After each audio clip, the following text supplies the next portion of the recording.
to know that we are recording, and bam, I say it and it just happens. How cool is that? Good morning. It is Monday Mindset. This is Carol Sue, aka Nani Boss, Lady Canna, live with two Sistas, and good morning, everyone. Oh my gosh, Monday, March 3rd. My name is Janice, aka Wellness Diva. And it's a new month. It's a Monday. Eyes of March.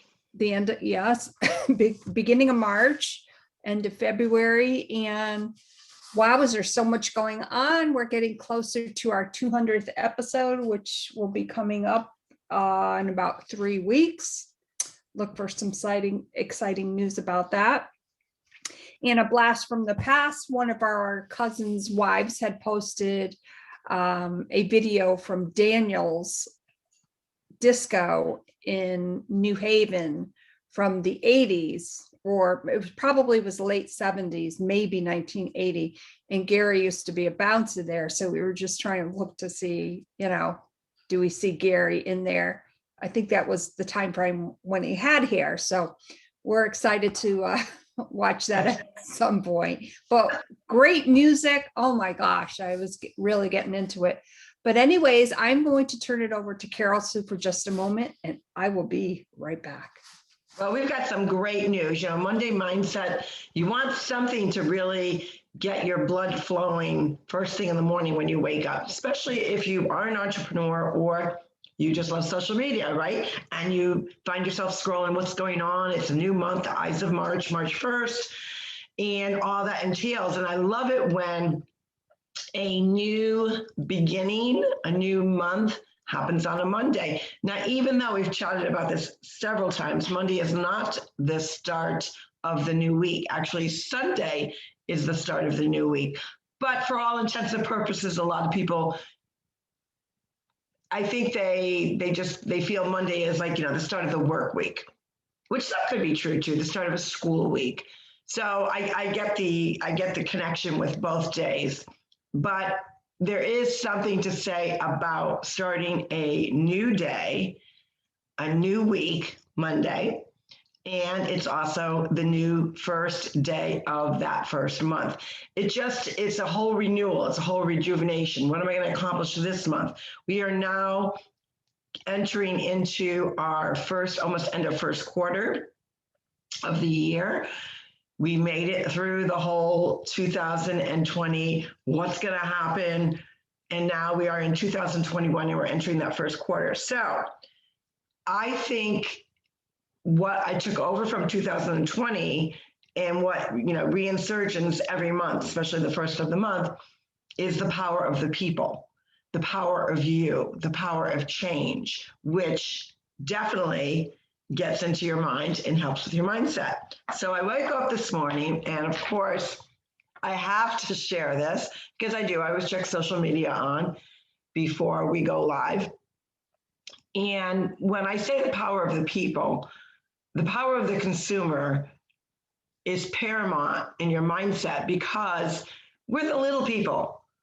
We're not, the big corporations. We're not the CEOs. We don't control a lot of what's going on in our world. And we already talked about that they're not even actually in control, although they think they are. And they appear to be for a while, but then things happen, shift happens.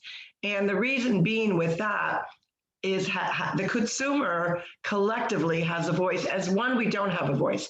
If you want change in your mindset, what do? You surround with other people that have like-minded characteristics, habits that are going to help you and enhance you with your mindset, with your health and wellness. But also, when we collectively get together as consumers, we can make change. They're not always these big, huge changes, but the point being that our voice as a consumer does have impact. So with that, Hasbro says that Potato Head will keep Mr. after the outcry over the gender inclusive line. Hallelujah, amen. Mr. Potato Head, Mrs. Potato Head, you are safe from the vultures of the cancel culture. I think that's what I'm going to rename them, the vultures of the cancel culture. Because as I said, the power of the consumer, the power of the people do have an impact. And there's nothing wrong with making changes to align. So I'm not saying that. There's nothing wrong with enhancing improvement, because we're always in motion and improvement. Our journey doesn't stop. And that also applies to things that consumers use. You want them updated. You want change. You want a new version, something bigger, better, whatever it may be.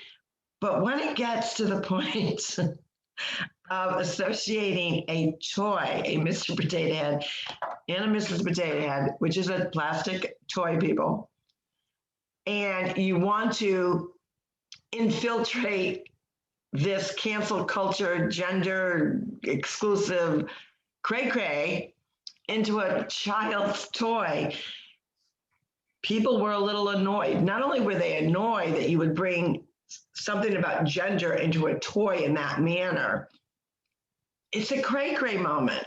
It's a moment when you scratch your head like, these people, these creators of Hasbro have got nothing better to do. And that goes to show you about what we always talk about on Thursday, what's trending on Thursday. Corporations also follow trends.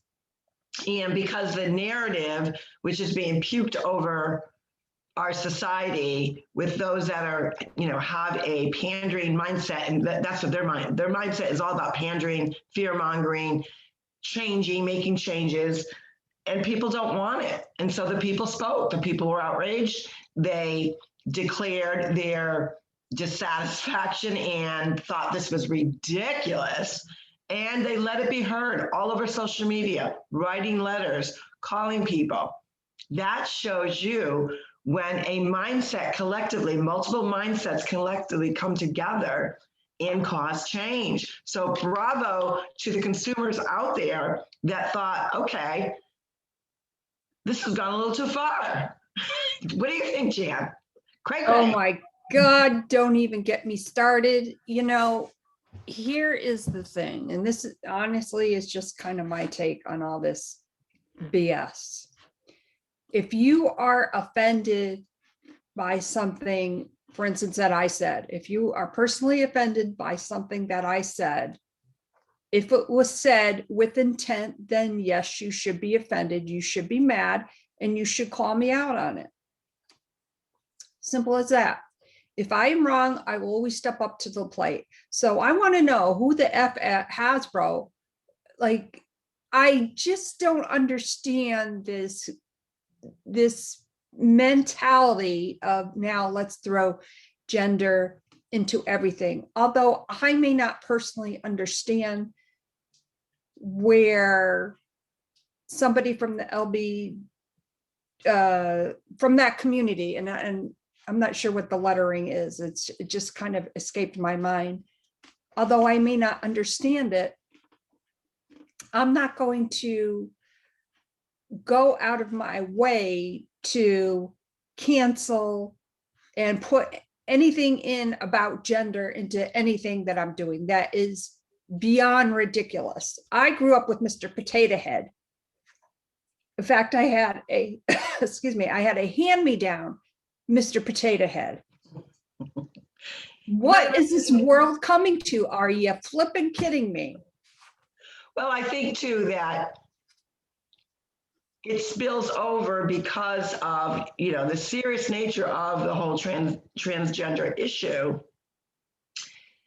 Because you have now seen, especially in Connecticut, my home state, your home state that you currently live in, where athletes, it really has this whole transgender debacle, discussion, whatever you want to call it, has ramifications that are serious for some young women athletes. That is a fight that people need to take on. And I am not saying, and we're not saying collectively, that there's anything wrong with the transgender division. So that's my point. Everyone's like, well, what can you do? Blah, blah, blah, blah, blah. There is a men's division for a reason. There is a women's division for a reason. And if you have to create, and there's nothing wrong with creating a division, I don't have a problem with that. Create a transgender division.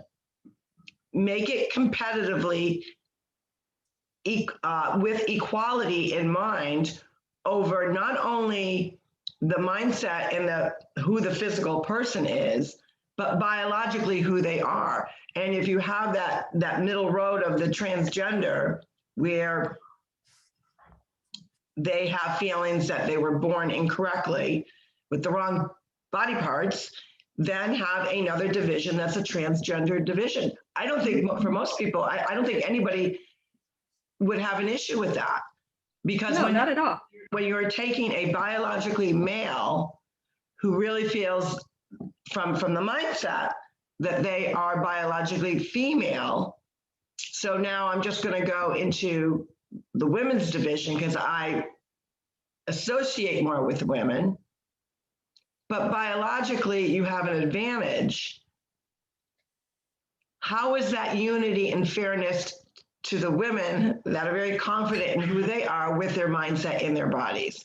So my point being, there's nothing wrong with saying that you feel that you are very proud that you're a transgender, and so you should be very proud. Everyone should be proud of who they are and embrace and love who they are.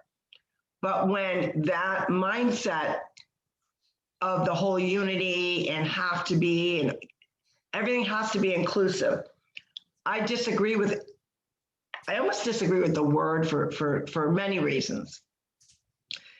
And it's not a question of the whole inclusive that everyone needs to be welcomed and feel good. Why can't you still have, I think if you were to say to the men's division and the women's division, are you all inclusive? Do you feel, comfortable where you're at? They're going to feel fine. So why not create a division for transgenders? And they're still going to be with that mindset of all the other athletes. They just have their own division. It's no different than an age. We know what's next, an age division. Now, because we are in you're not quite there yet. And I'm not technically a senior, but when you go into it, they have senior divisions in pickleball. They have senior divisions in tennis. So what are we going to do? We're going to have somebody who decides, and this is going to sound really crazy, but this is how crazy I think this whole thing is. The old saying, oh, it's a young person with the old soul. So you're going to have somebody that's 18 years old. Well, my mindset is really one of a senior. I have an old soul. So I'm going to compete now in the senior division. Does that make any sense? Obviously not. But if you're going to use the word all-inclusive to the extent that they're cray-craying about, and for those of you who don't know what cray-cray means, it means crazy, just a softer way of saying cray-cray. You're cray-cray. Those people are cray-cray. So can you imagine, I'm 18, I am physically, just, I'm young, I'm youthful, I've got the power, I've got the athleticism, but my mindset, I feel inside I'm an old. So I, because I have this old soul, I want to compete with people that I, relate to. I relate to seniors. Well, they're going to kick my ass, of course. Well, absolutely.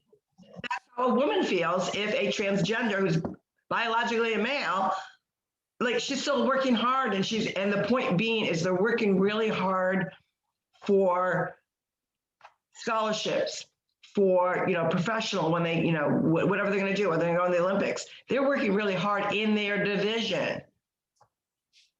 The simple solution is create a damn division for the transgenders. Who the hell's running this stuff? Can't anybody think of this stuff? You got to let TwoSistas podcast figure this out. Come on, people. Well, the other thing too is what I'm sure that people realize this, but when you have a female and a male competing in the same division, the genetic makeup of the male, we know obviously is different. And why? Because they have more testosterone. That's just the way it is. That's the way Mother Nature made everything up. You can't get around it.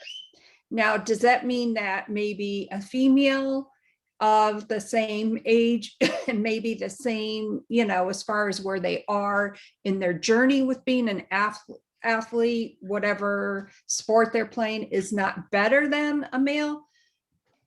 Quite possibly, that is a definite possibility. But the point is, genetically speaking, a male in probably, and don't quote me on this percentage, I'm just going to throw it out there, I would say probably 95% of the time is going to beat out a female.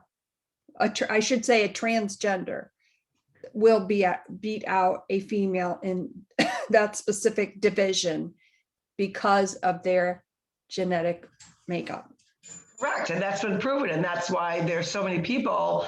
And kudos to the 3 women athletes that their moms, are taking charge, and they want to bring a suit forward, and certain areas won't allow them to bring it forward. It's ridiculous. And, just the word that you just said, I'm sure is up for debate for all inclusiveness. I bet you didn't even catch the word you used. Mother Nature. Is that the next thing that's going to go there? Well, you can't call nature mother. That's not all inclusive. What would they call it? Gender, nature? I don't even know. But that's how stupid and crazy, and people are fed up. And I'm not going to give kudos to Hasbro because they started this craziness to begin with. So they're only looking at their bottom line, and they did it for survival, that they want people to still buy their products. So that's pretty obvious. But I was going to say kudos to, and they were kind of forced to do it if they want to survive, because there is power in the people. We, the people, we have power. And that's what I'm going to say about Mr. and Mrs. Potato Head. So congratulations to everyone that was outraged, that has common sense enough to say enough is enough. Like, this is ridiculous. And we're tired of the cray-crays trying to cancel out all of our culture for this thing called all inclusiveness. I think it's ridiculous. And that's the way I feel. Well, it's not only ridiculous, if you really think about it, I think, again, just my opinion, I'm sure they did this for the marketing thing. Are their sales down? And they could have, that's the other aspect that people have to understand. Maybe they had no intentions of ever doing it. And I'm not saying that that's true, but because we are in such a world of attention seekers, jumping on the wave of what's trending, and all this all-inclusiveness, and because of what's going on with these young women athletes, people are riding the wave. There's no doubt about it.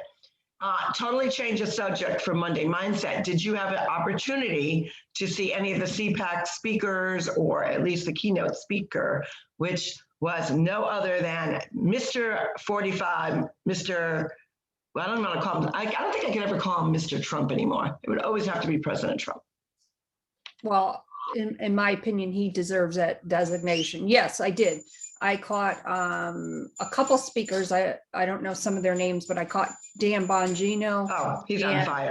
And obviously watched President Trump yesterday. And Gary said something, and I think one of the speakers or one of the news people on that station said it's very difficult to call him former President Trump. And I have to agree with that.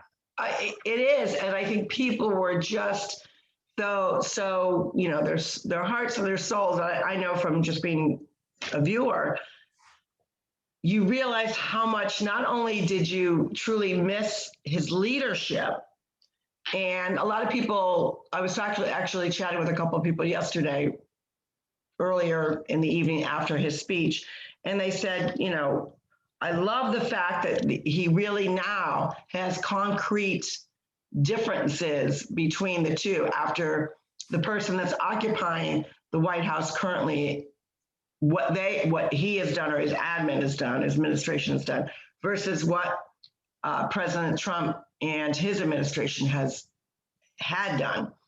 And and what the current group is undoing. And there is a vast difference. And I was very thankful that President Trump actually pointed out those differences, along with really pointing out the pretty obvious differences. This is a lot of what's going on is socialism, which is leading to communism.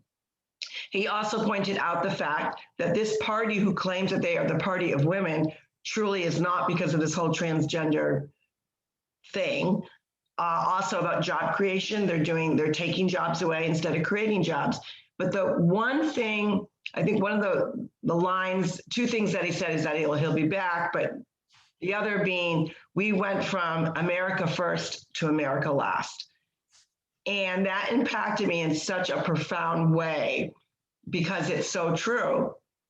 And again, as consumers, as voters, it's different when you have the choice and the power of the people to make the change. But when you know now that the person that's occupying the White House truly does not belong there and did not even earn the votes to be in there, that the power of the people relied on not only our judicial systems and SCOTUS, and they were such a big failure. And the other thing that I felt about was if SCOTUS is not going to do anything, not even bother to listen, because that's their job, to listen to cases that has merit, and these cases had merit. It's not saying that the outcome would have came out what everyone wanted, but you didn't even let them the foot in the door. If that's the case, what do we need a Supreme Court for then? Absolutely. What do we need a Supreme Court for? You know, I obviously was in the, paralegal for 30 plus years, and I am a firm believer in the system, but now it's just very troublesome to me how some things are coming about and not being heard, especially all the behind the scenes and well documented different things that have happened that have been researched and scrutinized. And again, I'm just going to go back to saying, I don't think that I would have as much of a problem. Now I'm taking away Republican versus Democrat. I'm taking away the party thing. In my opinion, fake 46 is occupying the people's house. I wouldn't have such a problem with that if he won fairly. I mean, obviously his demeanor, he sold America out. He's disgusting with children. I wouldn't have voted for him anyways, but put that aside for just a moment. If he really, truly won, why was President Trump's cases not heard? Right. And what are they trying to hide? And that's pretty much the analogy that most people have, at the same time knowing that they can't do anything. The other interesting aspect of it, and you wonder where their mindset, because it's Monday mindset, you wonder where their mindset is at, is the pandering that's going on, because a lot of people have asked the question, hey, don't we usually have a State of the Union address in January, like the first of the year, like somewhere in that month? Now, granted, he entered the office on January 20th, but there's been no date. So the pandering now, because everything now, and that's how I'm going to use it. That's my analogy. They pander a narrative because they don't want to get to what the truth of what's going on. Their latest pandering, fear-mongering, is that they're in fear of the person occupying the White House right now if he does do a State of the Union address. They fear for his life because of the so-called insurrection on January 6th. Let's be real, people. The man cannot get in front of a live mic. It would be the shortest State of the Union address ever, because they would probably only allow him a few minutes. I think he's got a time limit on how his attention and his mind, or lack thereof, can withstand being in front of. And I think that's what it's truly about. I think it is disgusting that his family, Dr. Jill Biden, there's obviously something very cognitive wrong with him. Now, I have said openly and outwardly, I don't care for the guy. I dislike him. I do not wish him any harm. I do not wish him any ill will. But there is something cognitively extremely wrong with fake 46. I mean, it came out last week about the party, the Democratic Party, not wanting him to have the nuclear codes or something to that effect. And I may be. No, you're correct. It had something to do with something as important of that. And why is that? Why would they be nervous with him having all duties and all that, all that includes being in power of the free world? Why would they be nervous over that? Right. I mean, they just have the poor guy sitting there signing executive orders. Blank They, and they're blank. Remember the good old days when President Trump would sign an executive order, you'd see it, his signature was very clear. And then what would he do? He would actually pick up the executive order, open it up and show, because he was so proud that he was making these positive changes to make America great. This man has got the mic on, and what am I signing? I don't know what I'm signing. Just signing some, I don't see anything here. Hello, McFly. Is there supposed to be something on this paper I'm signing? Right, yeah. And then last week, I only caught a very glimpse of it. It looked like he was having a town hall kind of meeting via, video. And that must have been talking. And he obviously lost his place. And I felt bad for the guy, I did. Let me take out, in his coat pocket, he had some notes. Well, I carry out my notes around with me, and he's kind of fumbling through his little card thing. And then, he obviously has a speech impediment, which I'm not like downgrading that. That's real. He has that. And I feel bad for that. But then he gets so flustered, I think he doesn't know how to respond because he's flustered that he's looking in his notes. Does his family not see this? Oh, I truly believe they see it. They don't care. I mean, you're talking about some ruthless human beings here that have no souls, that have, in my opinion, have no souls, have no regard for decency. And why would you, the average person thinking from a common sense standpoint, the only rational reason is about power and money, that you would put a loved one through that, which those aren't reasons to do it either. But that's the only thing that's rational, that makes common sense of why what they're doing. And for that, shame on them. There is a place, and they may not, atone for what they do in this life, but I can guarantee you in the next they will. And that's the reason why I've kind of calmed down over that this person is occupying, is you have to come to a point when you realize it's not in your control, and at some point justice will be served, if not in this life, in the next. And that comes with you have to be very postured in your mindset to know that there's some limitations that we all have that we can't change. We cannot, march down to DC and rip him out of the people's house. We cannot do that. He's there, even though closer to 90 million people believe that he does not belong there. At this point, it's out of our control, and we have to find strategies to navigate through however long he is there. And that takes mindset. And we can compare that same mindset to how we live our lives. Sometimes there's things that are not in our control. Like we might start out the day thinking, oh, I've got this day and I'm going to get this accomplished, and I'm back on track with my fitness, or I'm back on track with, my eating, I'm doing food preps. And then something emotionally totally decides, nah, it's not going to happen today, because we're going to throw a wrench into your nice day. It happens. And you have to embrace that. So I always say, with mindset, start your day off by writing 3 things down. Something that brings you joy, something that you love to do, and something that you need to do. And repeat those 3 things over and over again. That doesn't mean that they all have to be done in that particular day, but when your mindset starts to astray because you had a pivot that you may not think you can kind of pivot around, we all do that. I do that. You do that. Revert back to those 3 things. And when you write it down, mindset is not all about keeping it up in here, because too frequently things escape us.